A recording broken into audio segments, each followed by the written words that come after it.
की जय। श्री कृष्ण कन्हैया लाल की जय। श्री तीनों पुरी धाम की जय। श्री परम शरणदास महाराज की जय। स्वामी श्री रामदास महाराज की जय। श्री छत्रसाल महाराज की जय। समस्त सुंदर साथ की जय। बोले श्री प्राणनाथ प्यारे की जय। निजानंदं नमस्कृतं प्राणनाथं पुनः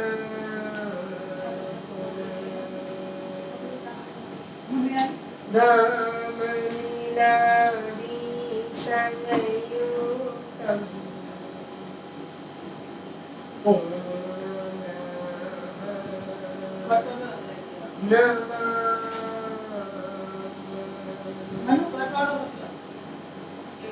प्रथम चरण को धनी न छोड़ियो किने लांग तरी लानिया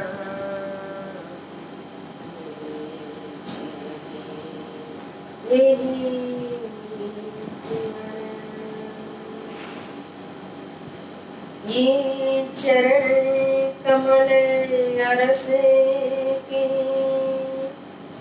इनसे खुश होई आवे वतन ये तन बका अर्श जीवन मेरी यही माशिके तुम्हारी अंगना तुम अंगना के माशिक हुक्मीरम दृढ़ किया हज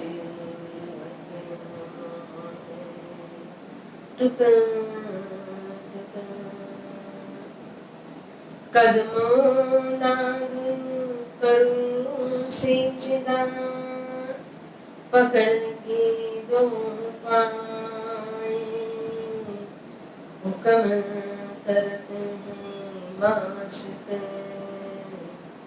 पीछे आशिक की दिल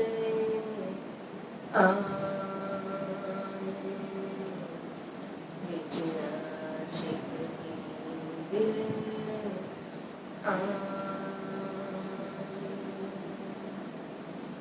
श्री मामत कहे सुनो साथ जी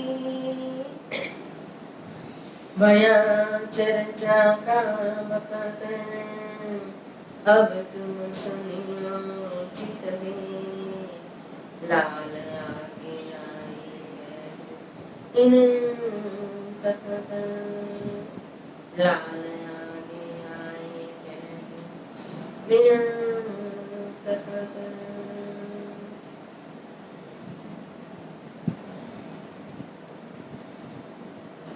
धाम धनी अक्षरादि श्री राज श्यामा जी हमारे परम आदरणीय श्री मास्टर जी श्री प्रकाश जी श्री मनीषा ओझा जी एवं समस्त सुंदर साथ जी आप सभी के चरणों में मेरा प्रेम प्रणाम। प्यारे सुंदर साथ जी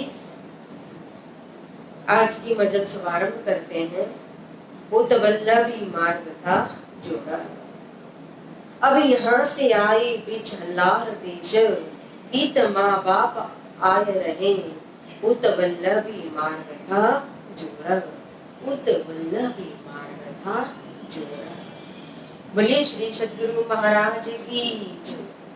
श्री प्राणनाथ प्यारे की जय। श्री बाईजी राज महारानी की जय। श्री कृष्ण कन्हैया लाल की जय।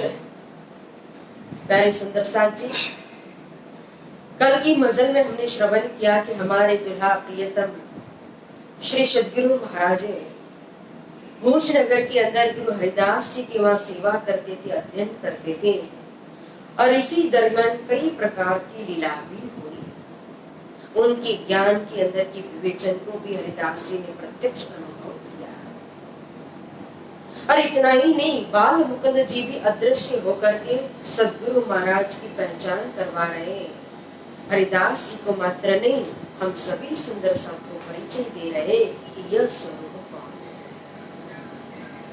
और फिर जब बांके बिहारी की जो नए वाघा वस्त्र जो आए थे, वो स्वरूप को अपने सिंहासन में, अपने घर में, अपने सिंहासन के अंदर पधरावनी की, और फिर अच्छे से बड़े पवित्र भाव से स्वयं अपने हाथों से मेहनत करने लगे, सेवा करने लगे।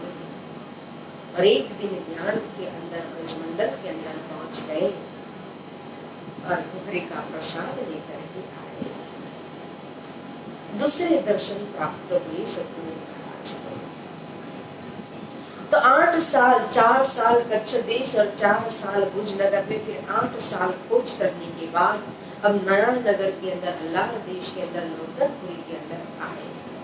यहाँ श्री राज मंदिर में माता पिता और पत्नी के साथ निवास कर रहे सद्गुरु महाराज है। लेकिन यहाँ मधु मेहता का जो काम था, बिजनेस जो था, वो बदल चुका है। पहले तो जब उमरकोट गांव से भुजनगर में आए तो वही कार्य, वही व्यापार था उनका। लेकिन यहाँ अब जामनगर के अंदर उन्होंने नगरपाल में जाकर के कोतवाल का काम कर लिया, मुनीम का काम हाथ में लिया। तो नगरपाल कोतवाल से उन्होंने मुनीम का कार्य लिया, लेकिन एक दिन उनको कुछ काम विशेष, कार्य विशेष बाहर जाना पड़ा। यहाँ सद्गुरु महाराज इस तरफ खोज कर रहे कि मुझे कहाँ निरंतर कथा श्रवण करने को मिलेगा। आत्मा में जब तक तृप्ति न हो तब तक मुझे कृष्ण की कथा श्रवण करना है।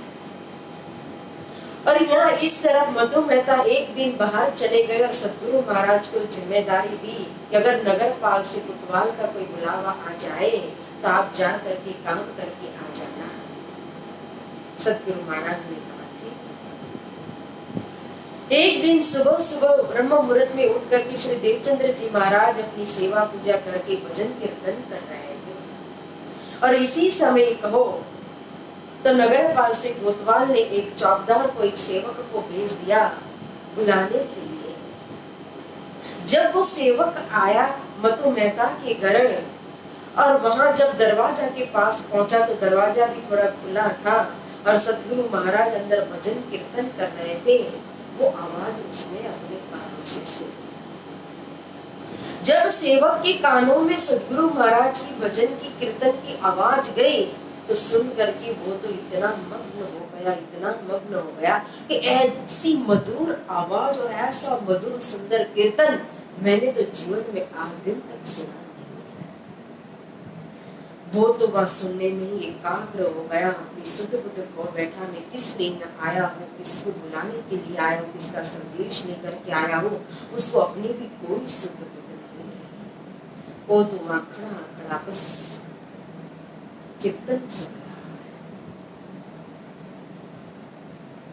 है। और अब थोड़ा समय हुआ, कीर्तन पूरा हुआ। कीर्तन पूरे होने के बाद सद्गुरु महाराज ने जब अपने कीर्तन की, अपने नित्य क्रम की समाप्ति की, तब जाकर के उस सेवक को शुद्ध आती है और उसको याद आया कि मैं तो यहाँ बुलाने के लिए आया था।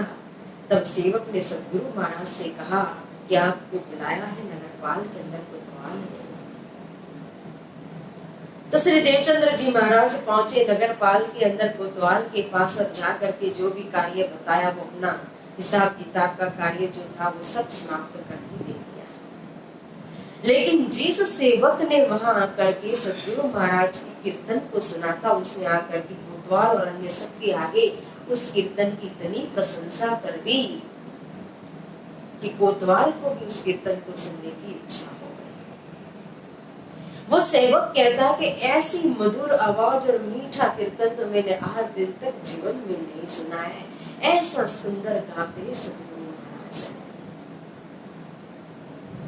तो कोतवाल ने कहा देवचंद्र जी महाराज से क्या आप मुझे कीर्तन सुनाइए। सदगुरु महाराज ने कहा कि मैं कीर्तन नहीं सुनाऊंगा, मैं तो अपने इष्ट को रिझाने के लिए कीर्तन गाता हूँ, दूसरे को खुश करने के लिए भजन कीर्तन नहीं करता। फिर भी कोतवाल मानता नहीं है। सेवक और स्वामी का धर्म सिखाने लगा, समझाने लगा, बताने लगा कि आप कौन और मैं कौन। इस समय आपको मेरे आदेश का पालन करना पड़ेगा, मुझे कीर्तन सुनाना पड़ेगा। सदगुरु महाराज ने कहा, देखो मैं ठीक समय में और अपनी आत्मा के लिए और अपने इष्ट को रिझाने के लिए भजन कीर्तन करता हूँ, उन्हीं के लिए गाऊंगा। जब फिर भी कोतवाल ने नहीं सुनी और ज्यादा फिर बोलने लगा, तो फिर सदगुरु महाराज ने जो कलम और साई जो लेकर के आए थे, उस समय जब नौकरी मिलती है ये मुनीम का कार्य, तो कलम और साई भी मिलती है। तो कलम और साई माही कोतवाल को सौंप दिया और कहा कि ये लो तुम्हारी नौकरी, तुम्हें ही मुबारक, लेकिन मैं कीर्तन नहीं गाऊंगा। सदगुरु महाराज आ गए घर।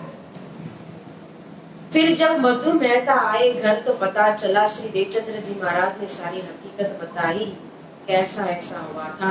तो मधु मेहता ने भी कहा कि कोई बात नहीं है। और फिर यहाँ श्री देवचंद्र जी महाराज अपनी आत्मा की खुराक के लिए खोज कर रहे थे, और खोज करते करते विक्रम संवत पहुंच गया 1665। पता चला कि श्याम जी के मंदिर में कांची भट्ट जो है वो श्रीमद् भागवत की कथा करते, कृष्ण लीला करते हैं, और वहां कभी पुण्यवती होती ही नहीं, निरंतर कथा चर्चा चलती रहती है। आज पूरा हुआ तो कल फिर शुरू हो जाता है। तो श्री देवचंद्र जी महाराज आए कांची भट्ट के पास, और उनकी आज्ञा ली कि मुझे भी कथा श्रवण करनी है, और आज्ञा लेकर के फिर श्याम जी के मंदिर में कांची भट्ट के सामने कहो, सभी श्रोता जो जितने भी आज दिन तक आते थे, उन सभी श्रोताओं के आगे अपना आसन लगा लिया कथा श्रवण करने के लिए। श्याम जी के देहोरे में कथा कहे कान जी मडल, निष्ठा ले सुनने लगे, होई वल्लभियों से खटपट।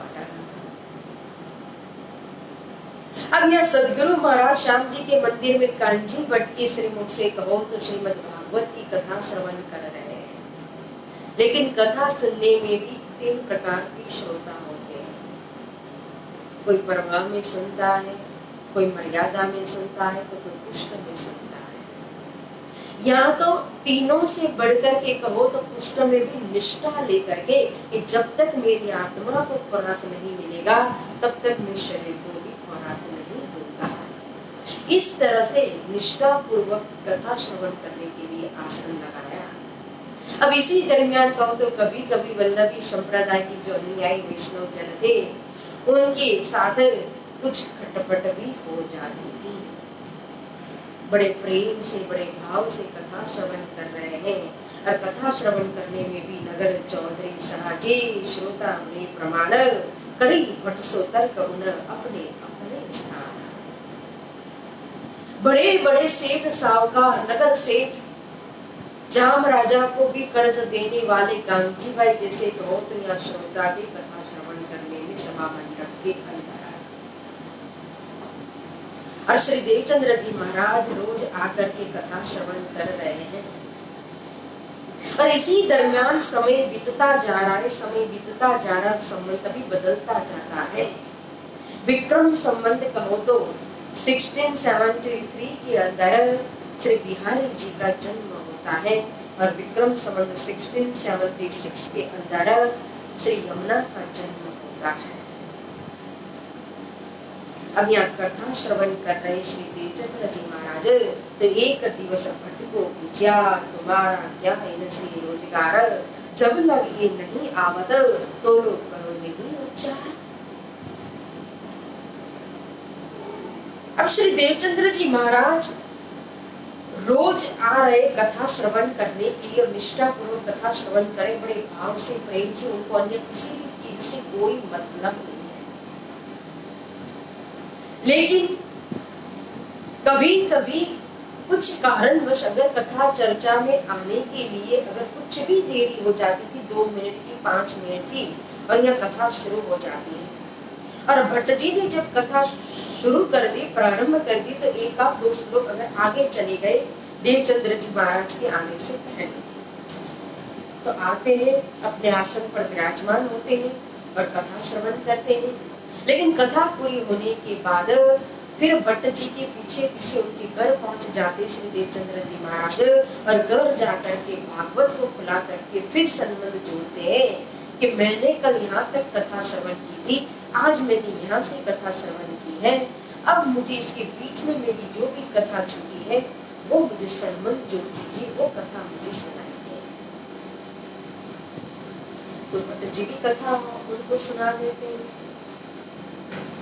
फिर कथा श्रवण करके श्री देवचंद्र जी महाराज अपने घर जाते हैं। फिर कई समय बीत चुका, कई महीने हो चुके, और एक आध बार फिर श्री देवचंद्र जी महाराज को आने में विलंब हो गया, और फिर पहले की तरह ही सदगुरु महाराज ने कथा श्रवण की, और कथा पूरी होते ही सदगुरु महाराज पहुंचे भट्ट जी के घर, और भट्ट जी के पास जाकर के पहले की तरह हाथ जोड़ करके विनती की कि मुझे संबंध जोड़ करके दीजिए, मेरी इतनी कथा छूट गई है। क्योंकि आज की तरह ये कोई यूट्यूब या फेसबुक नहीं था, रिकॉर्डिंग नहीं था कि वो निकाल करके कथा श्रवण कर ले। तो उन्होंने तो जाकर के भट्ट जी को ही सीधा कह दिया, और भट्ट जी को लगा कि अरे पहले भी श्री देवचंद्र जी मेरे पास आए थे, इस तरह से मैंने कथा सुनाई थी, आज भी मेरे पास आए हैं। कभी कभी श्रोता भी क्या करते, वक्ता की परीक्षा भी लेते हैं, तो भट्ट जी को लगा कि मेरी परीक्षा तो नहीं ले रहे। तो भट्ट जी ने पूछा कि अच्छा कल आपने यहाँ तक कथा श्रवण की थी, तो परसों कहाँ से कहाँ तक सुनी? बता दिया सतगुरु महाराज। फिर कहा नरसू कहाँ से कब कथा श्रवण की थी, तो वो भी बता दिया। 15 दिन तक का समय पूछा श्री भट्ट जी ने, तो श्री देवचंद्र जी महाराज ने 15 दिन की कथा बता दी कि मैंने इस दिन यहाँ से यहाँ तक कथा श्रवण की थी। भट्ट जी ने भी कान पकड़ लिए कि मेरे श्रोता अगर कोई है तो एकमात्र श्री देवचंद्र जी, इनके जैसा श्रोता तो मुझे आज दिन तक मिला नहीं। अब तो अच्छी तरह से भट्ट जी की नजर में जच गए श्री देवचंद्र जी योग्य श्रोता के होने। तब कभी कभी अगर ऐसा हो जाता है, श्री देवचंद्र जी को आने में विलंब हो जाती है कथा में, तो भट्ट जी कथा तो प्रारंभ करते लेकिन नई कथा सुनाते ही नहीं, इधर उधर की बातें करते रहते। और जैसे ही श्री देवचंद्र जी आते हैं और आसन ग्रहण करते हैं, तुरंत ही कहो तो फिर कथा आगे बढ़ाते, नई कथा शुरू करते हैं। अब यहाँ जैसे कि श्रोता कोई मामूली श्रोता नहीं थे, नगर सेठ चौधरी शाहूकार बड़े बड़े धनवान श्रोता थे वैष्णव संप्रदाय के अंदर के, तो उनको लगा कि जरूर ये दोनों के बीच में कुछ है। हमें तो भट्ट जी गिनते ही नहीं है, ये नए नए श्रोता अभी अभी आए हुए श्री देवचंद्र जी हमारे सामने, हम तो सालों से पुरखों से कथा श्रवण कर रहे, इतना धन दान दक्षिणा दे रहे, और हमें तो भट्ट जी गिनते ही नहीं है। अरे देखो, जब तक देवचंद्र जी नहीं आते ना, हमें तो झुलाते रहते, इधर उधर की बातें करते हैं, और जैसे देवचंद्र जी आते तो नई कथा प्रारंभ करते हैं। तो सभी वैष्णव जनों ने आपस में सलाह की कि हाँ बात तो सही, ऐसा ही है। तो एक दिन श्री देवचंद्र जी के आने से पहले ही थोड़े समय पहले आ गए, और थोड़ा समय पहले आकर के भट्ट जी को शिकायत करने लगे, कहने लगे कि हे भट्ट जी, जब लग ये नहीं आवत तो लो करो नहीं उच्चारण। जब तक श्री देवचंद्र जी आते नहीं तब तक आप नई कथा उच्चारण करते ही नहीं है, तुम्हारा क्या इनसो रोजगार। श्री देवचंद्र जी आपको क्या देते हैं, क्या चल रहा है दोनों के बीच में। जब यह वचन सुने भट्ट जी ने कि तुम्हारा क्या इनसे रोजगार, तो भट्ट जी को भी सहन नहीं हुआ, और उन्होंने कहा, तब कहा कान जी भट्ट ने, मुझे न कहो की आस, मैं आगे बाचत श्याम जी के, सुने श्री देवचंद्र जी खास। अरे बोलने में भी आपको जरा विचार करके तो बोलना चाहिए कि किसके लिए किसके आगे बोल रहे हो, क्या रोजगार। मैं या श्याम जी के मंदिर में कथा सुना रहा हूँ, वो भी कृष्ण जी की कथा, वो भी श्याम जी की मूर्ति की, कृष्ण जी की मूर्ति के सामने, हाँ, मुझे जो भी धन आदि दान दक्षिणा मिलता है आप ही के द्वारा मिलता है, उसी के द्वारा कहो तो मेरा जीवन निर्वाह होता है। लेकिन अगर मेरे कोई श्रोता है, अच्छी तरह से सुनने वाले, निष्ठा पूर्वक एकाग्रता के साथ, वो मात्र श्री देवचंद्र जी है। ये साधारण देवचंद्र जी मुझे क्या देंगे, आप ही दे रहे हो, लेकिन फिर भी मैं देखो एक श्लोक आगे कहूँ ये पास न होय तो घरो जाए फिर पुछत पुस्तक छुड़ावत सोए। इतने सालों से आप कथा सुनते आए और मैंने भी इतने सालों तक कथा की है। कभी कोई आता है आकर के बैठता है, कभी उठ करके जाता है ना, कितने आते कितने जाते, कभी कोई आगे कभी कोई पीछे कभी कोई बीच में। श्री देवचंद्र जी सबसे पहले आकर के बैठते और सबसे लास्ट में जाते पूरी कथा सुन करके। और कभी कभी उनका एकाध श्लोक छूट जाए तो घर आकर के मुझे पूछते हैं, फिर से भागवत खुलाते, संबंध को जोड़ करके कथा श्रवण करके वापस जाते। और आपकी कथा कितनी भी छूटती होगी, कितनी बार आपने कभी भी कोई प्रश्न किया, मुझसे पूछा, मुझे बताया कि मेरी इतनी कथा छूट गई, या मेरे घर आकर के कभी कथा श्रवण करने की जिज्ञासा आपने बताई? सही है, जो कुछ भी धन दान दक्षिणा मिलती आप देते हो, लेकिन अगर मेरे को योग्य शिष्य हो कथा श्रवण करने में नंबर 1, तो वो मात्र श्री देवचंद्र जी है। तब सब ही मूंगे रहे, बोलत नाही कोय, कथा सुन गड़ो पीछे फिरे, रोष जो मन में। सभी के मुख बंद कर दिए कागजे बटने, और चुपचाप कथा श्रवण करने के लिए सभी श्रोता जन बैठ गए सभा मंडप के अंदर। श्री देवचंद्र जी भी आकर के आसन पर विराजमान हुए, कथा शुरू हुई और कथा सुन करके सभी अपने अपने घर फिर गए। लेकिन अब चुपचाप तो रहे ही, लेकिन मन में अब तक तो श्री देवचंद्र जी के प्रति ही ईर्ष्या थी, अब तो भट्ट जी के प्रति भी ईर्ष्या होने लगी। मन में गुस्सा आ रहा है, क्रोध आ रहा है कि आज तो हमारा कोई जोर चला नहीं, लेकिन देख लेंगे एक दिन भट्ट जी को भी देख लेंगे देवचंद्र जी के साथ। अब तो ऐसा प्रमाण लेकर के, प्रूफ लेकर के जाएंगे कि भट्ट जी भी तो श्री देवचंद्र जी के अंदर कमी ढूंढने लगे श्रोता। क्योंकि कहीं भी जाओ दो प्रकार की जमात, दो प्रकार के श्रोता होते ही हैं। एक होते हैं प्रशंसा करने वाले, तो एक होते हैं निंदा करने वाले। कितने तो श्री देवचंद्र जी की प्रशंसा भी कर रहे, लेकिन जिनके अंदर ईर्ष्या थी, जो निंदा कर रहे थे, जिनके मन में क्रोध था, तो फिर वह छिद्र को ढूंढने लगे, अवगुण को ढूंढने लगे। और जिस लाइन से जो खोज करता है, जैसी दृष्टि वैसी उनको सृष्टि दिखाई देती है, उसी प्रकार से उनको वो मिल जाता है। जिनकी दृष्टि अच्छी है तो उनको बुरा कोई मिलता ही नहीं। कबीर साहब कहते, बुरा खोजन में चला बुरा न मिला कोई, जब दिल खोजा अपना तो मुझसे बुरा। दुनिया के अंदर मुझे कोई बुराई नहीं दिखाई दिया, दिखाई देगा क्यों? क्योंकि हमें लगेगा हमारे से बढ़कर तो कोई अच्छा है ही नहीं इंसान इस दुनिया के अंदर। हमें हमेशा सामने वाले के अवगुण और सामने वाले की कमी दिखाई देती है, और अपने हमेशा गुण ही दिखाई देते, अपने अवगुण कभी भी दिखाई देते नहीं है।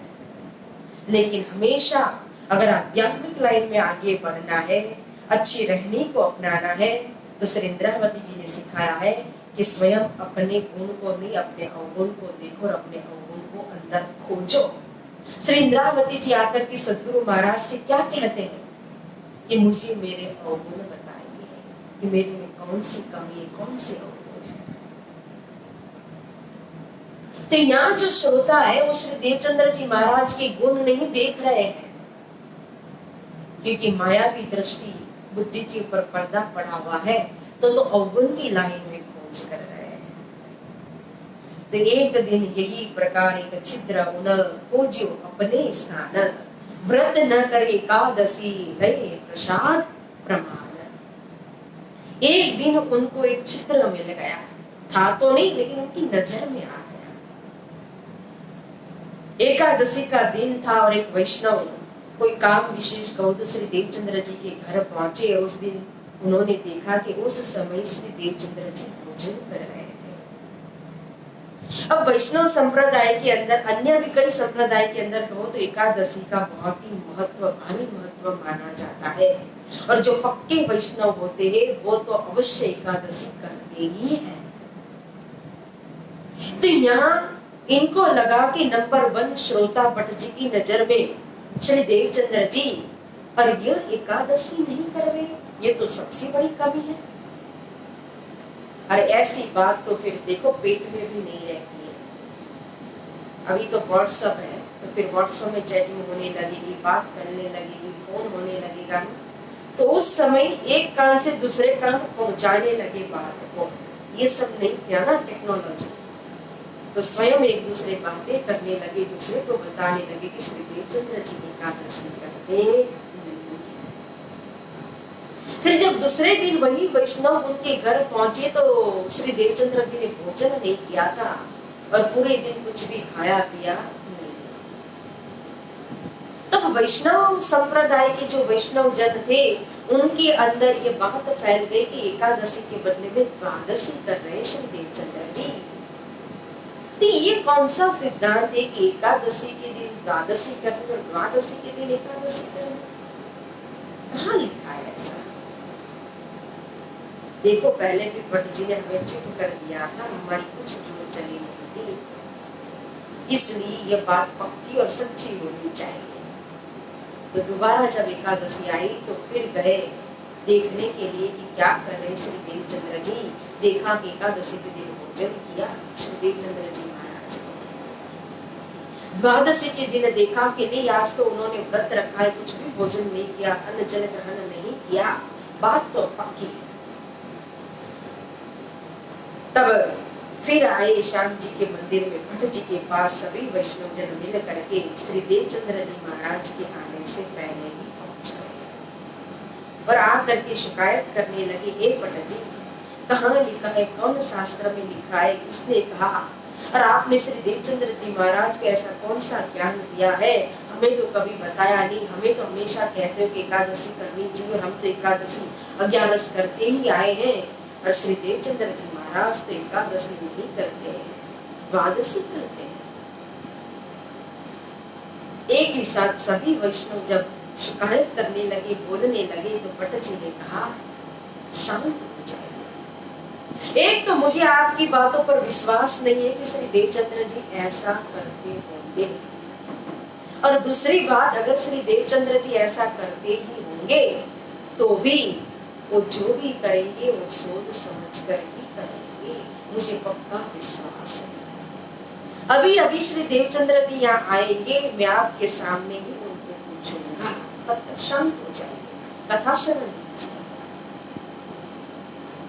अब श्री देवचंद्र जी आए, आसन पर विराजमान हुए, कथा शुरू हुई, कथा पूरी भी हो गई, और पूरी होने के बाद भट्ट जी ने श्री देवचंद्र जी महाराज से कहा कि इन वैष्णव जनों का कहना है कि आप एकादशी नहीं करते श्री देवचंद्र जी, मुझे तो विश्वास नहीं है कि आप ऐसा करते होंगे, लेकिन ये सब ऐसा कह रहे हैं। देवचंद्र जी महाराज ने कहा कि यह सत्य है कि मैं एकादशी नहीं करता हूँ, एकादशी के दिन भोजन करता हूँ। इतना सुनते ही सभी वैष्णव जितने थे वो निंदा करने वाले, चुगली करने वाले, बातें बनाने वाले, सभी शब्दों के द्वारा श्री देवचंद्र जी के ऊपर टूट पड़े और बोलने लगे कि कहाँ लिखा है, किसने कहा, हमें भी बताइए।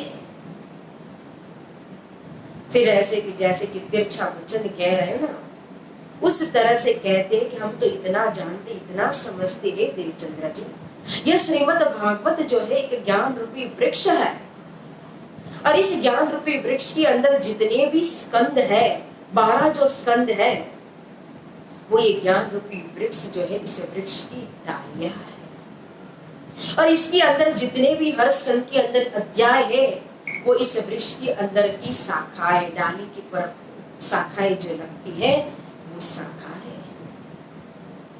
और फिर हर अध्याय के अंदर जितने भी श्लोक है वो इस वृक्ष के ऊपर के पत्ते हैं, और जो पत्ते के ऊपर एक एक नस होती है, रगा होता है, वो समझ लो कि श्लोक के अंदर के एक एक शब्द है। तो हम इतना जानते, आप तो ये ज्ञान रूपी वृक्ष के एक एक डाल पर, एक एक शाखा पर शाखा, पत्ते पत्ते के ऊपर, नस नस के ऊपर, यानी कि शब्द शब्द के ऊपर पहुंचे हुए हो। आपको पूरा ज्ञान है, आप तो समझ कर ही सब कुछ करते होगे। तो फिर हमें भी समझाइए, हमें भी बताइए कि एकादशी के दिन द्वादशी करना, द्वादशी के दिन एकादशी करना, ये कहाँ लिखा है। तब श्री देवचंद्र जी ने कहा, हम लिया ऐसा प्रण, हे भागवत आहार आत्म को, जो लो सुनने न पावे। श्री देवचंद्र जी कहते, आप शांत हो जाइए, मैं न एकादशी करता हूँ न द्वादशी करता हूँ। मैंने जिस दिन या श्याम जी के मंदिर में कथा श्रवण करने के लिए आसन लगाया, उस दिन से मेरा प्रण एक नियम है, क्योंकि यह शरीर तो भोजन का पात्र है।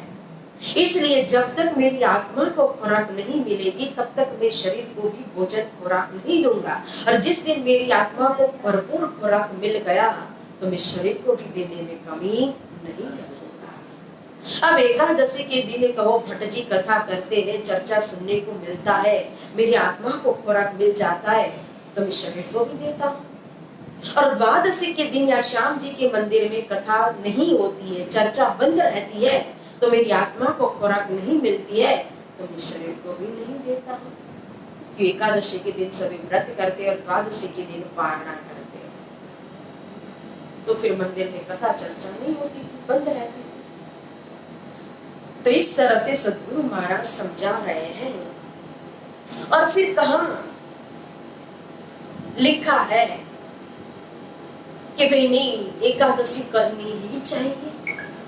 फिर एकादशी में करो तो क्यों करो, एकादशी का महत्व क्या है। और ये जो ब्रह्म लीला हम श्रवण कर रहे, पर ब्रह्म परमात्मा की लीला का जो रसपान कर रहे, इस लीला का महत्व कितना है वो मैं जानता हूं। एकादशी देवी जिसका खुद प्रागट्य कहो तो किस तरह से वो एकादशी देवी कौन है। दुनिया में देखो, संसार में देखो, तो आज किसी को भी पूछो तो एकादशी का किसी को कुछ पता ही नहीं। आज जगन्नाथपुरी के अंदर आप जाओ तो भी एकादशी देवी को उल्टी लटकाई गई है, उसके हाथ भी बंधे हुए हैं। और फिर एकादशी करते तो इसका मतलब क्या है, क्यों लटकाई गई है उसको। और फिर कहते नहीं एकादशी करनी चाहिए। और एकादशी जो है वो तो स्वयं चतुर्भुजी भगवान विष्णु के अंदर से प्रकट हुई एक कन्या है। क्योंकि एक असुर था मुरा नाम का, और उस असुर ने जब तपस्या की थी और तपस्या करके भगवान ब्रह्मा जी को प्रसन्न कर दिया, तो जब भगवान आए तो भगवान ने वरदान मांगने के लिए कहा, तो उस असुर ने मांगा कि मुझे अमर बना दो, मैं कभी भी नहीं मरूं। तो यह तो सृष्टि का नियम है, कोई मरे बिना तो रह ही नहीं सकता है। जो जन्म लेगा वो तो अवश्य मरेगा। मैं ये वरदान आपको नहीं दे सकता, दूसरा कोई वर मांगो। तब उस असुर ने मांगा कि अगर ऐसा ही है तो मैं किसी भी देवताओं के हाथे न मरूं, ऐसा मुझे वर दे दीजिए।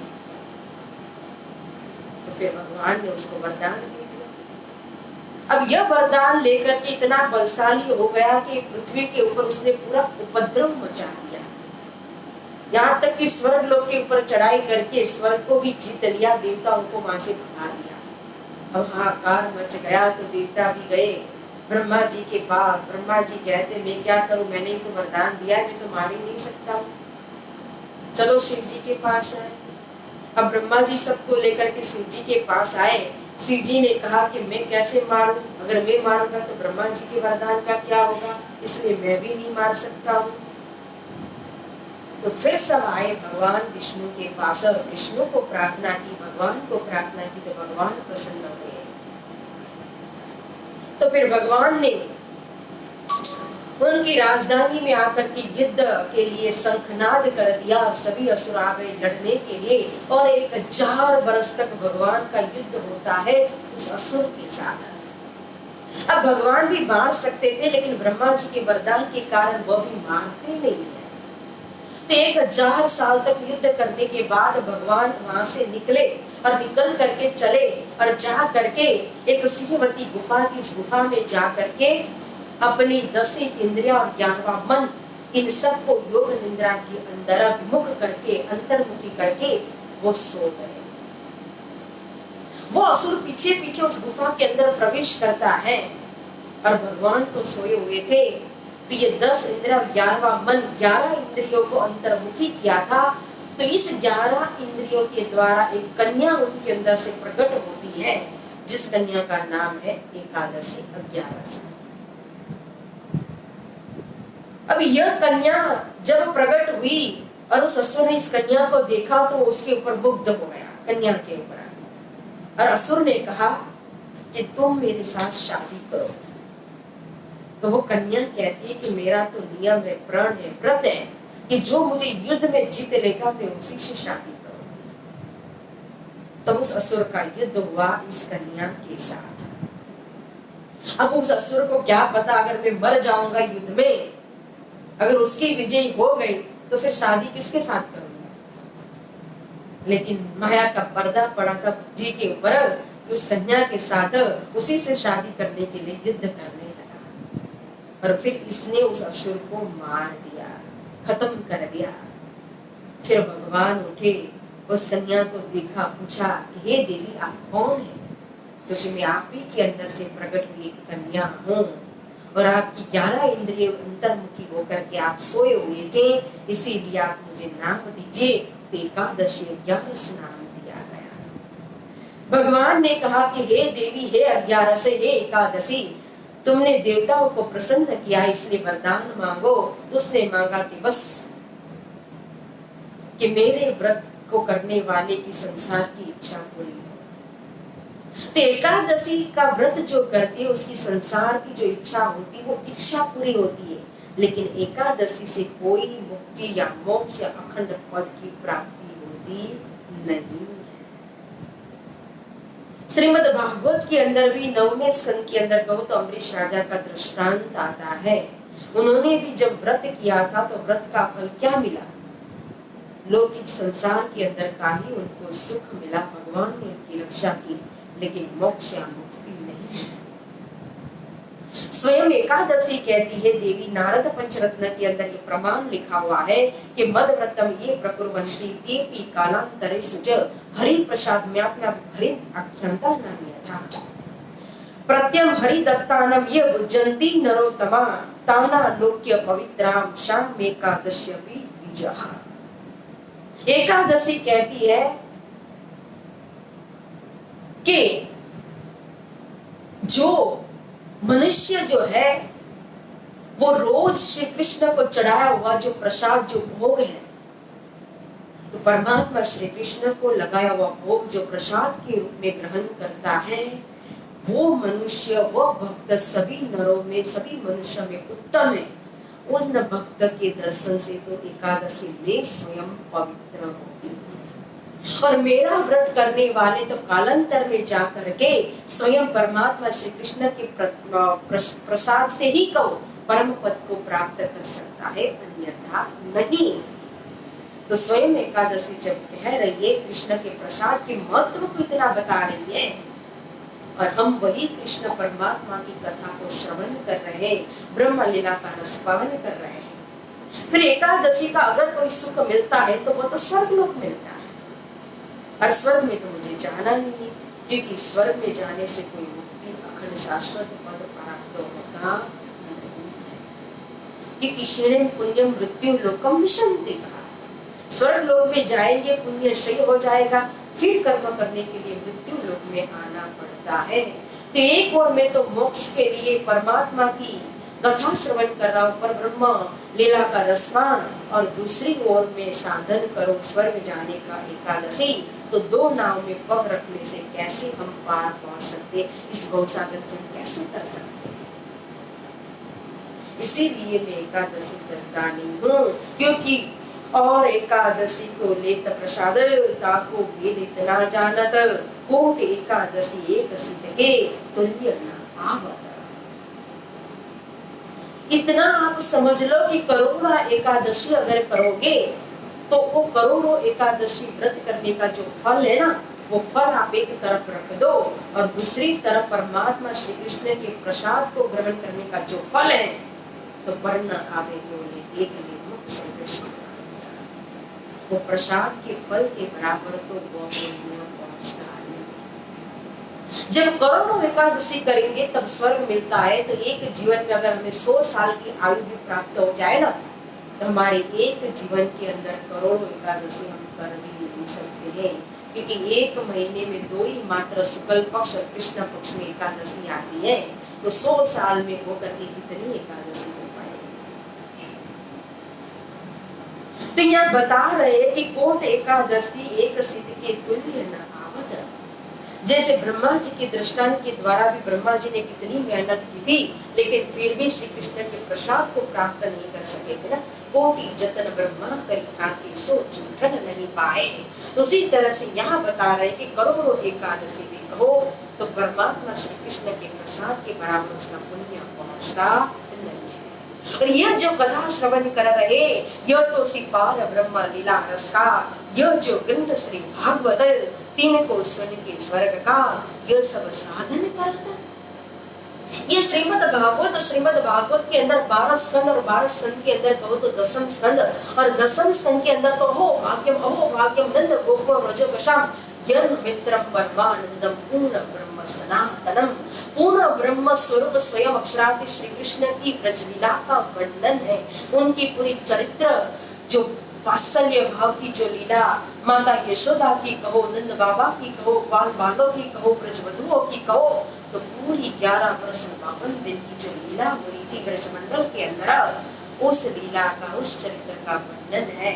और ऐसा सुंदर परब्रह्म की लीला का हम रसपान कर रहे, कथा श्रवण कर रहे हैं परम पद को प्राप्त करने के लिए, और दूसरी ओर स्वर्ग का साधन करते एकादशी। तो मैं इसीलिए एकादशी नहीं करता, और द्वादशी तो मैं कोई द्वादशी भी नहीं करता हूँ। द्वादशी के दिन, पारणा के दिन कहो तो कथा नहीं हो पाती है या चर्चा नहीं होती है, तो मेरी आत्मा को फर्क नहीं मिलता है, तो मैं शरीर को भी नहीं देता हूँ। भट्ट जी ने कहा, अब देव इनका उत्तर। भट्ट जी ने भी यहाँ कान पकड़ लिए कि सचमुच देवचंद्र जी महाराज धन्य है आपको, आपके अंदर जो विवेचन है। इतने सालों से मैं कथा कर रहा हूँ, लेकिन यह बात तो मुझे भी नहीं पता थी कि एकादशी का महत्व कितना है, कृष्ण लीला का, कथा का महत्व कितना है। आज के बाद तो मैं भी एकादशी नहीं करूंगा। सभी श्रोता चुप।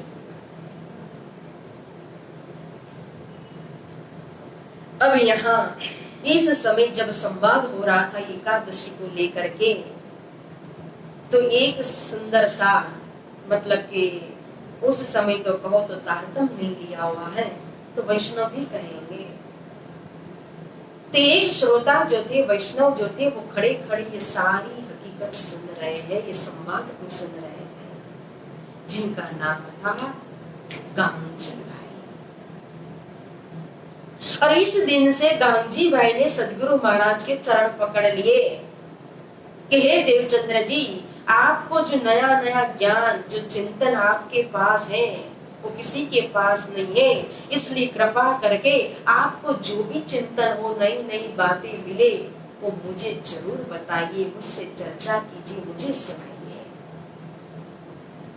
इसी दिन से कहो तो गांधी भाई श्री देवचंद्र जी के बीच में फिर चर्चा की भी चर्चा होने लगी थी, बीच रस्ते में। तो इस तरह से श्री देवचंद्र जी हमारे सदगुरु महाराज कांची भट्ट के पास श्याम जी के मंदिर में श्रीमद् भागवत की कथा श्रवण कर रहे हैं, और कथा श्रवण करते करते समय भी बीत रहा है, और अब समय आ पहुंचा विक्रम संवत 1675 का समय आ रहा है।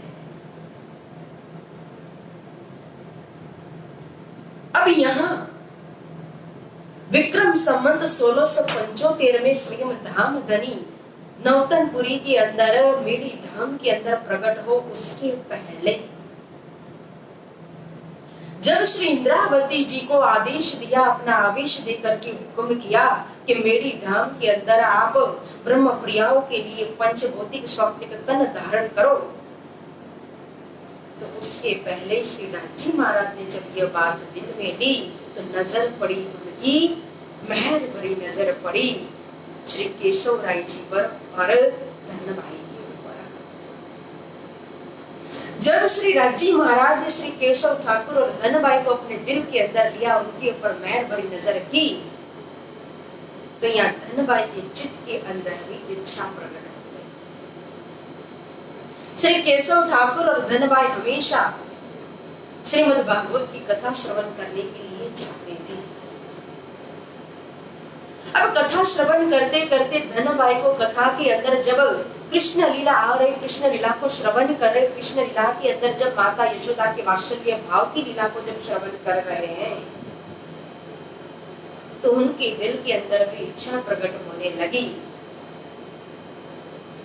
कि जैसे माता यशोदा कन्हैया को किस तरह से लाड कर रही है, प्यार कर रही है, अपना वात्सल्य प्रेम लुटा रही है,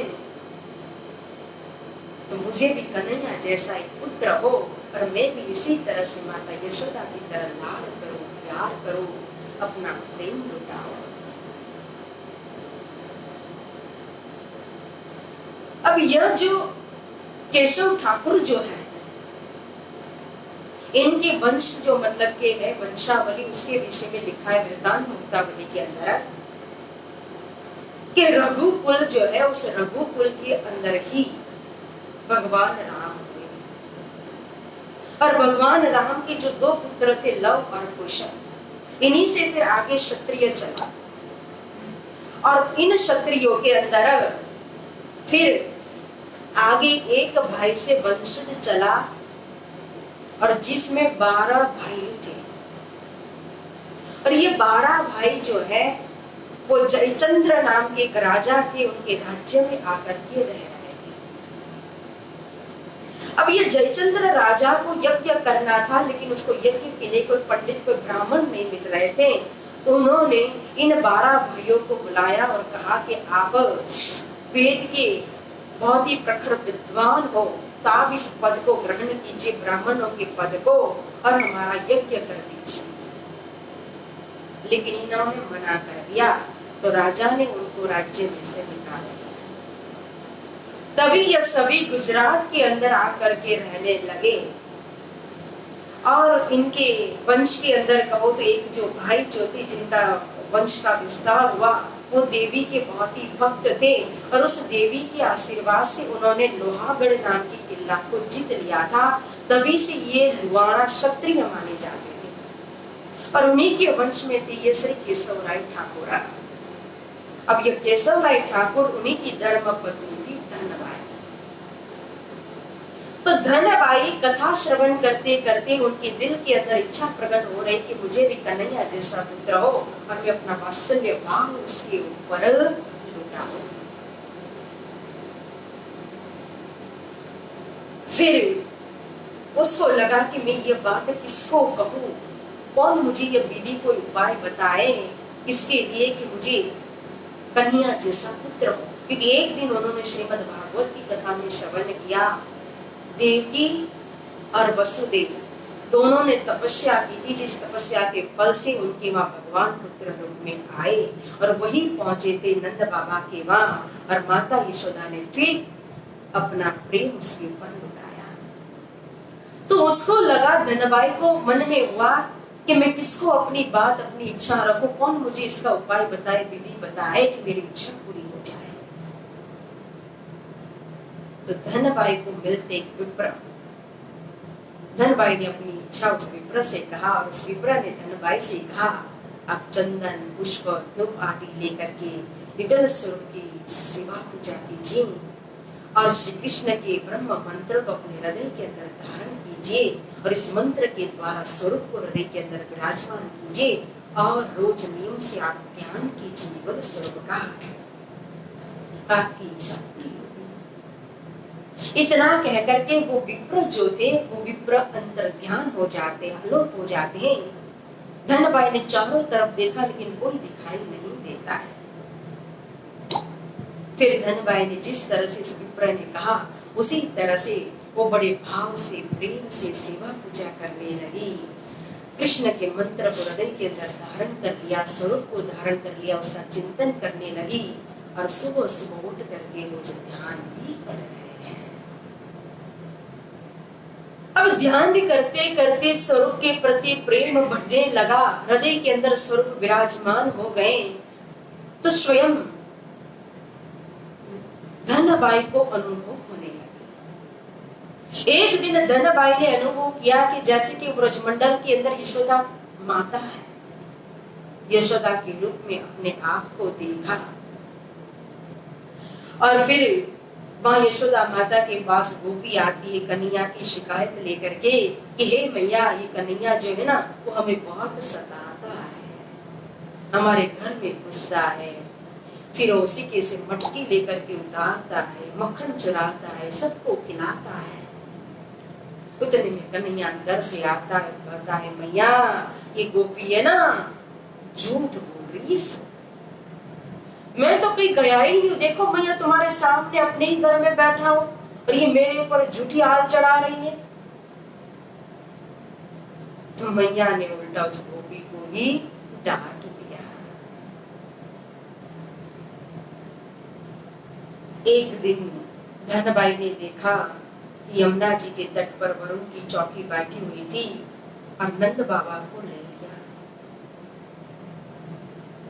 यहाँ तट पर बैठी बैठी माता यशोदा रो रही है, रुदन कर रही है, विलाप कर रही है। कन्हैया आ गए, कृष्ण जी ने आकर के नंद बाबा को बचाए, नंद बाबा को लेकर के आते हैं और सभी ब्रजवधु आश्चर्यचकित हो गई और यशोदा माता भी अपने पुत्र कन्हैया की बलिया लेने लगी, प्यार लुटाने लगी।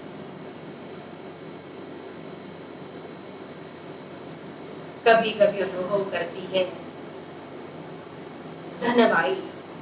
एक दिन स्वप्न के अंदर उसने देखा, धनबाई ने देखा कि एक गोपी एक बालक को लेकर के आई है, उसके साथ दूसरी भी 2-4 गोपियां आ गई और आकर के माता यशोदा को शिकायत कर रही है कि हे मैया, ये कन्हैया जो है ना तेरा लल्ला वो बहुत ही नटखट है, इतना उपद्रव मचाया है कि देखो हमारा सारा माखन चुरा लेता है। दूसरी कहती है कि हाँ हाँ हमारे घर के ऊपर नजर रखता है, जब भी हम बाहर जाते हैं ना घर में घुस जाता है। तीसरी कहती है जब हम पानी भरने जाते हैं ना तो हमारी मटकी फोड़ता है। चौथी कहती है कि हमारा मार्ग रोकता है, रास्ते में बीच में आ जाता है। और मैया तुम हमारी बात सुनोगी नहीं, मानोगी नहीं, हमें पता है, इसलिए आज तो हम तो उसको पकड़ करके लेकर के आए। देखो आज मैं कन्हैया को खुद पकड़ करके रंगे हाथों पकड़ करके लेकर के आई हूँ। माता यशोदा देख रही और देख करके मुस्कुरा रही है, बहुत खूब के हंस रही है यशोदा जी। गोपी बोल रही मैया हम कन्हैया की शिकायत करें और तुम हंस रही हो। उतने में कन्हैया भी अंदर से निकल करके आ गया और मैया कहती है गोपी जरा देख तो सही तू पकड़ करके किसको लाई है। जब गोपी ने देखा अपनी उंगली में किसको पकड़ा है तो अपने ही बच्चे को, अपने ही बेटे को पकड़ा हुआ था। अब गोपी बेचारी शर्मिंदा हो गई, उसको लज्जा आई, अब किसकी शिकायत करें, अब चलिए अपने सभी घर। कभी अनुभव कर रहे धनबाई कि कन्हैया मेरे पास माखन मांग रहा है, खाने के लिए मैया मुझे माखन दे दो। और कभी देख रही है धनबाई कि कन्हैया वन में जा रही है बछड़े को चराने के लिए, कभी मेवा मांग रही है, मिठाइयां मांग रही है, कभी कन्हैया उनके साथ बातें कर रहे हैं। कभी अनुभव करे कि उनके द्वार पर स्वयं लक्ष्मी जी आकर के खड़े हो गए और स्तुति कर रहे हैं। यहाँ तक कि विमान घर के ऊपर आ गया, देवता उसके अंदर प्रकट हो गए और ऊपर से फूलों की बरसात हो रही है। त्रिदेवा प्रकट होकर के स्तुति कर रहे, ब्रह्मा जी वेद का पाठ कर रहे, विष्णु जय जयकार कर रहे, शिव जी वहां बैठ करके समाधि लगा रहे, अष्ट सिद्धि नव निधि द्वार पर खड़े हैं। ऐसे ऐसे धनबाई स्वप्न के अंदर अनुभव करने लगे। 2 वर्ष तक धनबाई के साथ लीला होती है। और फिर एक दिन धनबाई ने देखा स्वयं साक्षात युगल स्वरूप प्रकट हो गए। दर्शन किए धनबाई ने युगल स्वरूप के। इतना सुंदर स्वरूप, इतना तेज, इतना नूर, प्रकाश पुंज स्वरूप था। श्री कृष्ण के सिर पर मुकुट था, कानों में कुंडल था, अंग पर पीतांबर था और अधर पर मुरली धारण की हुई थी और मुरली से मधुर मधुर गान कर रहे थे। और साथ में श्री ठाकुरानी जी, श्यामा महारानी जी सुभानिमान थे। और ये सुंदर स्वरूप कह रहे धनबाई को कि हे धनबाई, धन धन है तुम्हें, तुम्हारे इस मनुष्य तन को धन धन है, क्योंकि तुम्हारे घर कौन आ रहा है। त्रिदेवा जिनकी आराधना कर रहे, जिनका ध्यान करते हैं, आदि नारायण भगवान कहो जिनका ध्यान करते, शेष नारायण भगवान जिनका रटन कर रहे, अक्षर भगवान जिनके दर्शन की आस कर रहे हैं, रोज नित्य प्रति इच्छा करते दर्शन करने को जाते हैं, वो स्वयं अब तुम्हारे घर प्रकट होंगे। इतना कहकर के वो अंतर ध्यान हो गए। धनबाई के प्रेम में और वृद्धि होने लगी। दिन प्रतिदिन उत्सव मनाती है धनबाई और दिल उमड़ रहा है, प्रेम भी बढ़ रहा है, नित्य प्रति अपनी सेवा पूजा ध्यान भी कर रही है धनबाई। और एक दिन देखा कि आरती कर रही है धनबाई और आरती के समय स्वयं ब्रह्मा जी प्रकट हो गए और वेदों का गान करने लगे। विष्णु भगवान प्रकट हो गए, शिव जी प्रकट हो गए और ब्रजवधु गान करने लगी, बधाइयां देने लगी। और थोड़ी देर के बाद देखती है तो कुछ भी नहीं है, कोई भी नहीं, और किसी और को कुछ भी दिखाई नहीं दे रहा है। अब पोषवदी 14 के दिन गुरुवार का दिन था और एक बहुत ही सुंदर अनुभव किया धनबाई ने। ब्रजमंडल के दर्शन किए धनबाई ने, रासलीला के दर्शन किए और अपने भवन के अंदर अनुभव किया कि ब्रज की जो ब्रजवधु है, गोपिया है, वो सभी आकर के बधाइयां गा रही है ब्रजवधु। और सभी देवता जो है वो प्रकट हो गए और आसमान से फूलों की बरसात हो रही है और नवल स्वरूप रास बिहारी के दर्शन हो रहे, मही मंथन की आवाजें सुन रही है।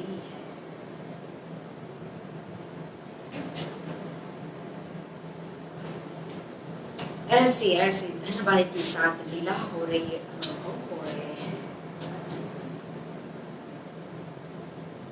एक दिन धनबाई ने अनुभव किया कि एक ऐसा प्रकाश पुंज तेज, जो तेज उसके भवन को चीर करके बाहर निकल रहा है और यह स्वर्ग लोक कहो, वैकुंठ लोक कहो, इस हद ब्रह्मांड को छोड़ करके अनेकों ब्रह्मांड को पार करके दूर तक जा रहा है वो तेज। और देखा कि आसमान से उस अनेकों ब्रह्मांड से पार करके जहां उसकी नजर पहुंची तो वहां से एक प्रकाश का सूर्य, और वो प्रकाशवंत जो है वो सूर्य जैसे रथ में विराजमान हो गया और धीरे धीरे वो रथ जो है वो माता के पास आ गया। जो सूर्य, जो प्रकाश था, वो प्रकाश पास में आती ही धनबाई के मुख में चला गया और वो मुख में से उदर में जाकर के समा गया।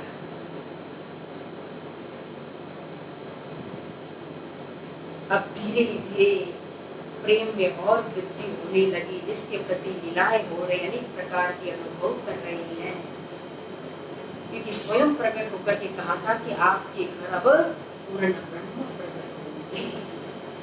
तो वही प्रकाश पुंज स्वयं उनकी उदर में आकर के समा गया, धनबाई की उदर में आकर के।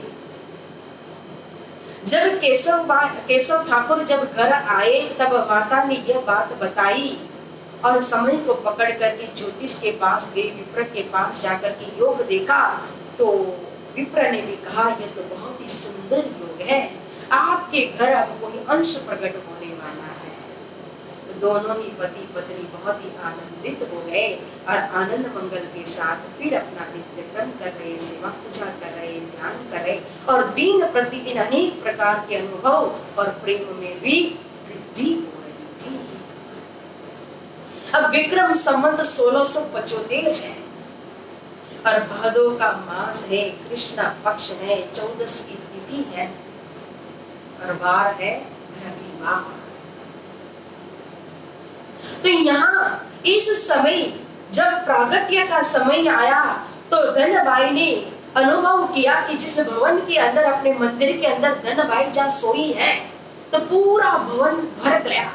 व्रज के अंदर जितनी भी व्रज वधु थी वो सब प्रकट हो गई और यहाँ आनंद मंगल की बधाइयां गाने लगी व्रज वधु और पुष्पों की वृष्टि होने लगी। नारियल दया लगता है, व्रज वधु जो है वो बधाइयां गा रही है, मंगल बधाइयां, पुष्पों की बरसात हो रही है, देवता प्रकट हो गए, त्रिदेवा प्रकट हो गए, सभी नाच कर रहे, सभी स्तुति कर रहे, विष्णु जय जयकार के शब्द उच्चारण कर रहे, शिव जी वहां बैठ करके समाधि लगा रहे हैं। इन सब के दर्शन की प्यास है और ब्रह्मा जी अपने मुख से चारों वेदों का गान करने लगे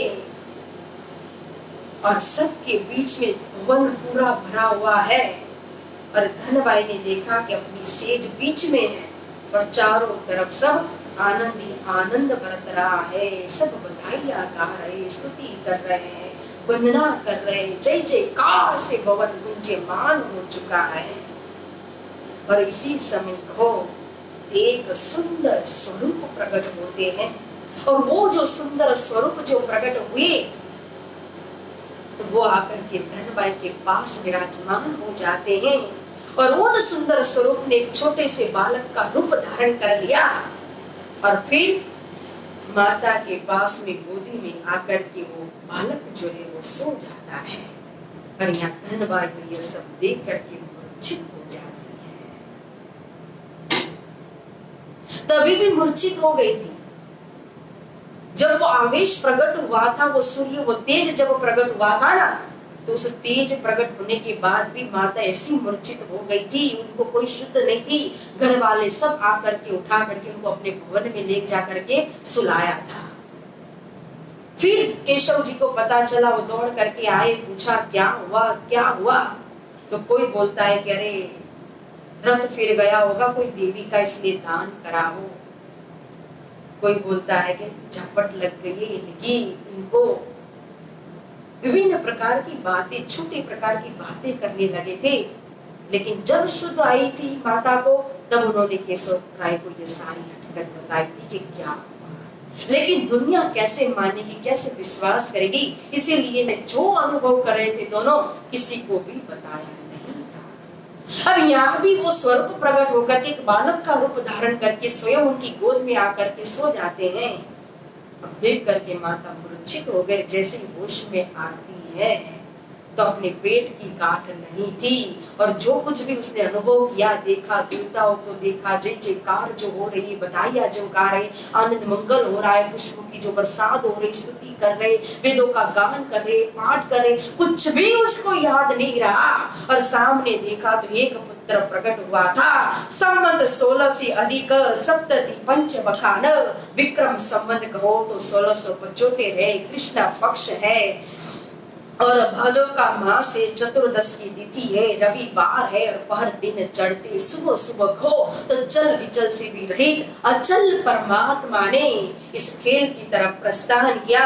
और हमारे जैसा ही हमारे लिए, क्योंकि मैं तुम्हारा आशिक हो कहा था, तो आशिक होने के कारण हमारे लिए फिर या मेरी धाम के अंदर केशव राय और धनबाई को धन धन करते हुए प्रकट हो रहे हैं। संवत 16 से अधिक सप्तति पंच बखान, पूर्ण ब्रह्म प्रकट भय, प्रेम सहित लई ज्ञान। बोलो श्री प्राणनाथ प्यारे की, प्राणनाथ प्यारे की, प्राणनाथ प्यारे की, प्राणनाथ प्यारे की, प्राणनाथ प्यारे की, श्री नौतनपुरी धाम की, श्री नौतनपुरी धाम की, श्री मेड़ी धाम की, श्री मेड़ी धाम की, प्राणनाथ प्यारे की। नंद घेरा नंद भयो जय कन्हैया लाल की, नंद घेरा नंद भयो जय कन्हैया लाल की, नंद घेरा नंद भयो जय कन्हैया लाल की, जय कन्हैया लाल की हाथी घोड़ा पाल की, जय कन्हैया लाल की हाथी घोड़ा पाल की, नंद घेरा नंद भयो जय कन्हैया लाल की, नंद घेरा नंद भयो जय कन्हैया लाल की, मेड़ी में आनंद भयो जय कन्हैया लाल की, नवतनपुरी में आनंद भयो जय कन्हैया लाल की, ब्रह्मांड में आनंद भयो जय कन्हैया लाल की, जय कन्हैया लाल की हाथी घोड़ा पाल की, जय कन्हैया लाल की हाथी घोड़ा पाल की, हाथी घोड़ा पाल की जय कन्हैया लाल की, मंदिर मां कौन छे श्री प्राणनाथ छे मंदिर मां कौन छे श्री प्राणनाथ छे, मंदिर मां कौन छे श्री प्राणनाथ छे, श्री प्राणनाथ छे हैयानो हार छे श्री प्राणनाथ छे हैयानो हार छे श्री प्राणनाथ छे हैयानो हार छे, 1 2 3 4 श्याम जी हमारे साथ, 1 2 3 4 श्यामा जी नो जय जयकार 1 2 3 4 श्याम जी जय जयकार, 5 6 7 8 श्याम जी हमारे साथ, 5 6 7 8 प्रणव जी हमारे साथ 5 6 7 8 प्रणव जी हमारे साथ, 5 6 7 8 प्रणव जी हमारे साथ, 9 10 11 12 प्रहलाद जी ने हमें पुकारा 9 10 11 12 प्रणव जी हमें पुकारा,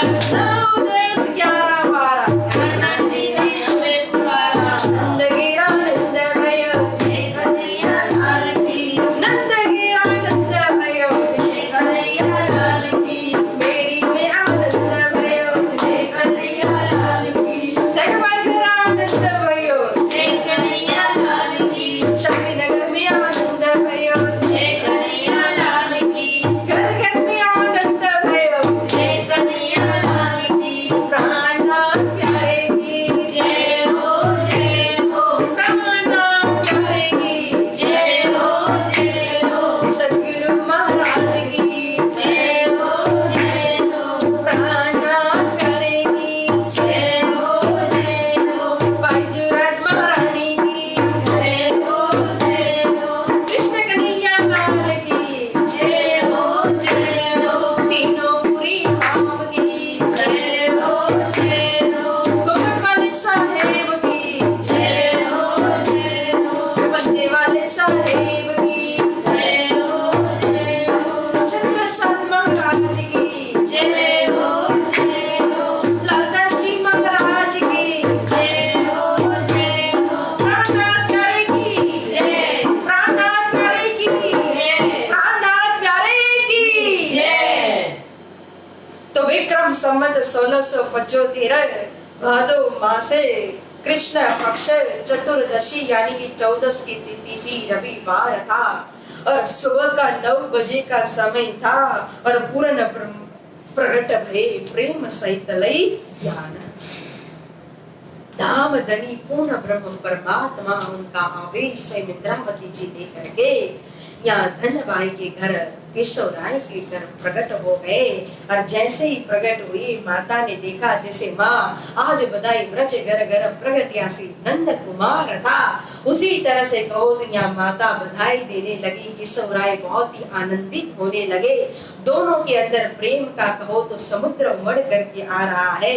सभी मंगल बधाई गाने लगे और केशव राय ने तो अपने भंडार खोल दिए, ब्राह्मण को दान कर रहे, विप्र वेदों का पाठ कर रहे, गांधर्व कहो तो नाच रहे हैं, आनंद की धूम मची हुई है। सभी इस बालक को आशीष दे रहे, बधाई दे रहे कि धन्य है माता, आपके घर तो पूर्ण ब्रह्म प्रकट भये हैं, पूर्ण ब्रह्म स्वयं आए हैं। जय जयकार की ध्वनि गुंजयमान हो रही है, विभिन्न प्रकार के वाजंत्र बज रहे हैं, मोती के थाल सजा रहे हैं और 16 श्रृंगार सज रहे हैं, आनंद उत्सव अबिल गुलाल उड़ा रहे हैं।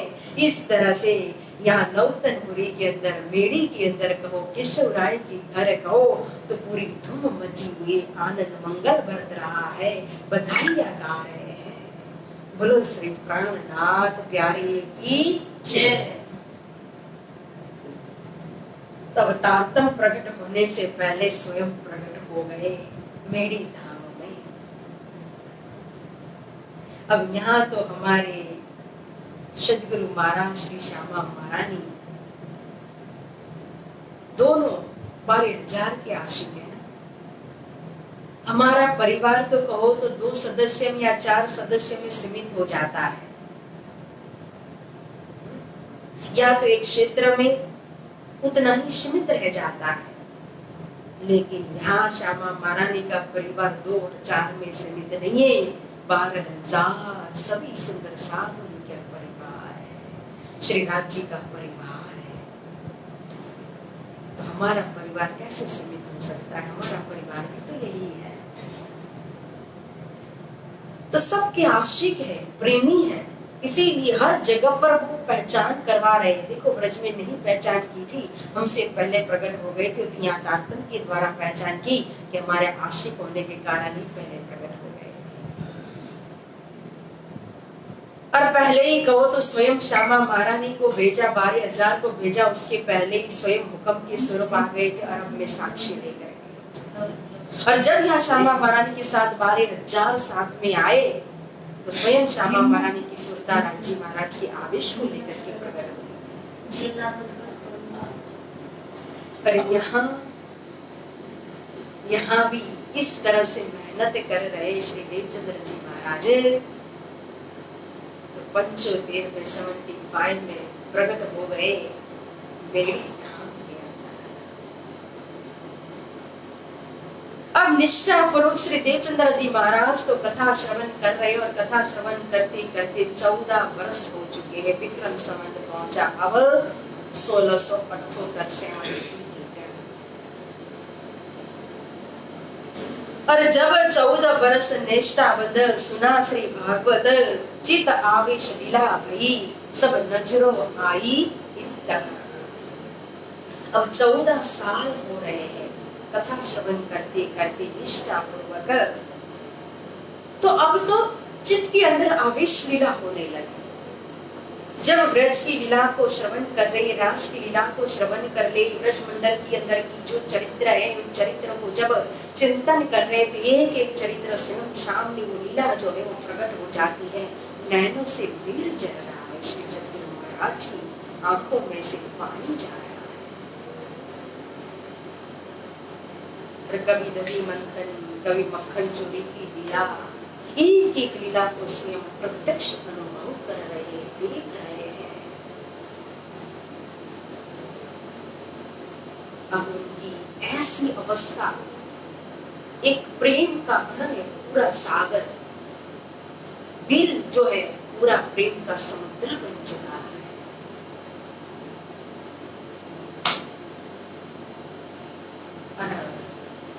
जिस तत्व को प्रकट करना था, जिस मंत्र को प्रकट करना है, वो समय भी आ चुका है। तब अंतिम कसौटी भी हो रही है शरीर की। तब कशनी भई आकार को इन समय इन ठोर, पर नजरों कछु न आया, जान लड़ने लगा जोर। माया ने चढ़ाई की, और माया आई बुखार के रूप में, ज्वर के रूप में।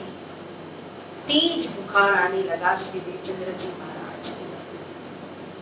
लेकिन फिर भी न बुखार दिखाई देता है, न कमजोरी दिखाई देती है, कुछ भी नहीं, मात्र एक ही चित्तवृत्ति है, कथा श्रवण करना है। जैसे ही समय होता है कथा में जाकर के कथा श्रवण करते हैं। उनके नियम में कोई भी विघ्न बाधा पहुंची नहीं है। लेकिन माया जिस रूप में आई थी, बुखार के रूप में, दज्जाल रूप बनकर के बुखार जो आया था, उस दज्जाल ने जोर किया, बुखार दिन प्रतिदिन तेज होने लगा। इतना बढ़ने लगा कि शरीर के अंदर अशक्ति होने लगी, क्योंकि खान पान भी छूटने लगा। लंघन पर लंघन, उपवास पर उपवास, व्रत पर व्रत होने लगा। कुछ भी खा नहीं सकते थे श्री देवचंद्र जी महाराज। तो जब शरीर को भोजन नहीं मिलता है तो शरीर अपने आप कमजोर होने लगता है। आत्मा में भरपूर बल है, शक्ति है, ताकत है, लेकिन शरीर की ताकत चली गई।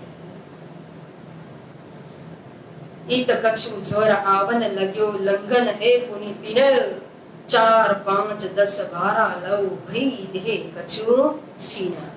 परंतु कथा श्रवण अंतर नहीं, परियो कष्ट के माही, नारी देखन एक दिन, वैद्य बुलाए ताही। फिर भी देखो तो अभी भी कथा में कोई अंतर नहीं पड़ा है। कितने 10-12 उपवास हो चुके हैं, इतने दिनों से कुछ भी खाया पिया नहीं है, शरीर कमजोर हो चुका, शक्ति आ चुकी है, लेकिन फिर भी कथा श्रवण अंतर नहीं। रोज नियम पूर्वक जा करके कथा श्रवण कर रहे हैं, लेकिन तबीयत ज्यादा ही खराब हो चुकी थी। इसलिए मधु मेहता एक दिन वैद्य जी को बुला करके लेकर के आए और वैद्य ने आकर के श्री देवचंद्र जी महाराज की नाड़ देखी और कहा कि इनकी तबीयत तो बहुत ही खराब है, इनकी तो अच्छे से देखभाल करो। बाहर की जो हवा है ना, पवन है, वो भी इनके शरीर के अंदर प्रवेश नहीं होना चाहिए। बहुत ही अच्छी तरह से इनकी देख रेख करो, सेवा करो, नहीं तो मैंने दी हुई औषधि भी काम नहीं करेंगी। उतने में तो कुंवरबाई माता ने कहा, अरे यह तो किसी की कहाँ सुनेंगे, अभी कथा का समय होगा, उठेंगे और चलेंगे कथा सुनने के लिए। तो वैद्य जी ने कहा कि मैं कोई मजाक मस्ती नहीं कर रहा हूँ, इनकी तबीयत वास्तव में खराब है। अगर इनके शरीर के अंदर बाहर की हवा ने प्रवेश कर दिया, पवन अंदर चली गई, तो सन्निपात हो सकता है, मतलब ये बुखार जो है वो मगज के अंदर चढ़ जाएगा, तो फिर मेरी दवाई भी काम नहीं करेगी। फिर मुझे मत कहना, मैं दवाई दूंगा नहीं अगर आप देखभाल नहीं करोगे। अपनी दी हुई पुड़िया भी वापस ले।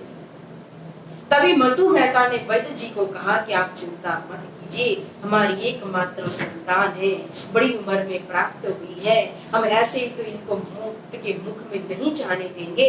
आपने जैसे कहा उसी तरह से अच्छी प्रकार से उनकी देखरेख करेंगे। आज तो उनको मैं कथा श्रवण करने के लिए जाने नहीं दूंगा। फिर दवाई दी वैद्य जी ने और वैद्य जी गए और माता पिता ने दवाई का काढ़ा बनाया। काढ़ा बना करके श्री देवचंद्र जी महाराज को पिला दिया और काढ़ा बनाया हुआ जो था वो देवचंद्र जी पी करके फिर आराम से कंबल ओढ़ करके सो गए। अब जैसे ही कथा का समय हुआ कि श्री देवचंद्र जी महाराज आंख खोलते हैं और तुरंत कथा में जाने के लिए तैयारी करने लगे। कान बांधी लकुटी लई, चले तहां चित लाई, माता सिक बाहिर पिता, दही किवाड़ बनाई। श्री देवचंद्र जी महाराज ने कनपट्टी बांध ली, कंबल ओढ़ लिया, हाथ में लकड़ी ले ली क्योंकि ताकत थी नहीं अच्छी तरह से चलने की,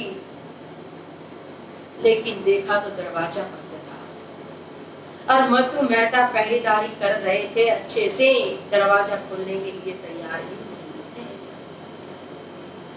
बहुत समझाते हैं श्री देवचंद्र जी महाराज, लेकिन मधु मेहता दरवाजा नहीं खोलते हैं। कहा श्री देवचंद्र जी ने कि देखो इस तरह से बाहर की हवा लगने से मैं कोई मरने वाला नहीं हूँ, लेकिन मेरा चित्त तो कथा के अंदर लगा हुआ है।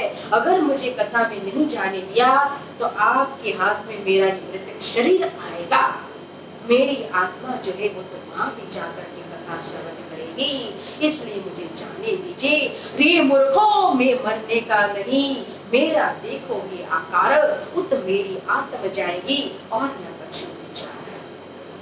इतना कहते कहते तो श्री देवचंद्र जी लड़खड़ाने लगे और जमीन पर मूर्छित हो गए। कुंवरबाई ने देखा कि अरे ये तो मूर्छित हो चुके हैं, उनकी आंखें भी बंद हो चुकी थी, नाड़ जो है, नस जो है, उसकी जो धड़कन है वो भी सुनाई नहीं दे रही थी और कठिन शब्दों का प्रयोग करके कुंवरबाई ने चिल्ला करके दरवाजा खुलाया। ये कोई माने नहीं तब गिरे पिछले पाय, खम्मा खम्मा माता कहे गिरो होम गौरी खाई। तब कुंवरबाई ने सोर करियो कठिन तक कह खुलाही द्वार आकर आंखें फिर गई कछु न आए विचार। जैसे ही कुंवरबाई ने कहा कि हे प्रभु हे परमात्मा मेहर करो दया करो और कठिन शब्दों का प्रयोग करके दरवाजा खुलवाया और मधु मेहता ने अंदर आकर के श्री देवचंद्र जी को जब देखा, जमीन पर गिरे हुए पड़े श्री देवचंद्र जी मूर्छित अवस्था के अंदर है और उनकी आंखें भी बंद हो चुकी है, शरीर भी सुन्न हो चुका है, फिकासा पड़ गया है और नस जो है नाड़ जो है उसकी धड़कन भी सुनाई नहीं दे रही है। तो डर गए मधु मेहता भी। उठो देवचंद्र जी, उठो देवचंद्र जी कहने लगे, कथा श्रवण करने के लिए जाना है, आपको कोई नहीं रोकेगा, लेकिन आप एक बार आंख खोल लीजिए, उठ जाइए। क्योंकि उनका चित्त कथा में था। तो मधु मेहता उनको बार बार कहने लगे, उनके कान के अंदर ये मंत्र की तरह सुनाने लगे कि भट्ट के बुलावा आए, भट्ट जी ने बुलावा भेजा है, आपको बुला रहे, कथा का समय हो चुका है, देवचंद्र जी उठिए उठिए, कथा श्रवण करने जाना है, अब मैं आपको नहीं रोकूंगा। थोड़ी देर के बाद श्री देवचंद्र जी को सुध आई, होश में आई, आंखें खुली और देखा चारों तरफ। फिर उनका ध्यान तो वहीं था कथा में, तो बैठ गए, बैठ करके खड़े होने लगे जाने के लिए। मधु मेहता ने कहा, कथा श्रवण करने जाना है, अगर मैं आप कहो तो मैं पहुंचा देता हूँ वहां भट्ट जी के पास सभा मंडप के अंदर, अब आपको कोई नहीं रोकेगा। लकड़ी का सहारा लिया, एक तरफ लकड़ी दूसरी तरफ मधु मेहता ने सहारा दिया और लेकर के आ गए सभा मंडप में। और भट्ट जी से कहा, मता बोले तब वचन दयो कृष्ण सत एक, सो स्वापन श्री कृष्ण को मन धरियायो नेक। कई प्रार्थना दान पुण्य धर्म करने के बाद ऊपर परमात्मा ने श्री कृष्ण ने कहो तो मुझे एक पुत्र दिया था ऊपर वाले ने, आज श्री कृष्ण ने दिया हुआ पुत्र जो मैं है ना, वो श्री कृष्ण को ही समर्पित करने के लिए आया हूँ। भट्ट जी ने कहा कि क्या हुआ, तबीयत खराब थी, मुझे कहना था ना, मैं घर आकर के कथा श्रवण करवा देता। तब श्री देवचंद्र जी कहते हैं, गरज हति मौको बड़ी अपने आत्म ज्ञान, नफा लयो में आए कि तुम आए फलहान। श्री देवचंद्र जी बैठे कथा श्रवण करने के लिए, कथा सुनी। और जब भट्ट जी ने कहा कि मुझे कहती इतनी तबीयत खराब थी तो मैं घर आकर के कथा सुनाता, तो देवचंद्र जी कहते कि अगर आप घर आकर की कथा श्रवण कराते तो मेरी सारी मेहनत पर पानी फिर जाता। इतने समय तक, आज 40 साल से मैं कथा श्रवण मतलब कि मेहनत कर रहा हूँ परमात्मा की खोज के लिए, परम तत्व के लिए, और 14 साल से तो मैं कथा श्रवण कर रहा हूँ, तो सारी मेरी मेहनत व्यर्थ जा रही। आज इस हालत में भी आकर के मैंने कथा श्रवण की, मतलब मैंने माया के ऊपर विजय प्राप्त कर लिया है।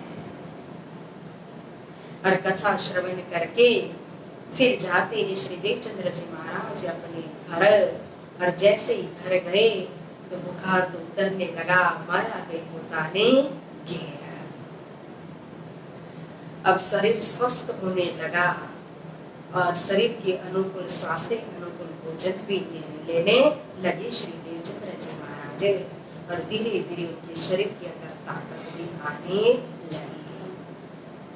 लेकिन अब जो प्रसंग आ रहा है वो 5 मिनट में होने वाला नहीं है। तब और विशेष प्रसंग आ रहा है। आज एक विशेष प्रसंग तो आया, हमारे धाम धनी स्वयं प्रकट हो गए मेरी धाम में। अब यहाँ जो माया ने जोर किया था तो माया का जोर बिल्कुल नहीं चला, उसको अपनी हार स्वीकार करनी पड़ी और माया गई पोताने घेरा। अब श्री देवचंद्र जी महाराज जब कथा श्रवण करने बैठेंगे और दिल के अंदर जब प्रेम का समुद्र उमड़ करके आएंगे, तो जब प्रेम का समुद्र वही प्रेम स्वरूप को प्रकट कर देता है और वही प्रेम स्वरूप सामने स्वयं तारतम के वचन सुनाएंगे और वो स्वरूप स्वयं अंदर आकर के विराजमान हो जाएंगे।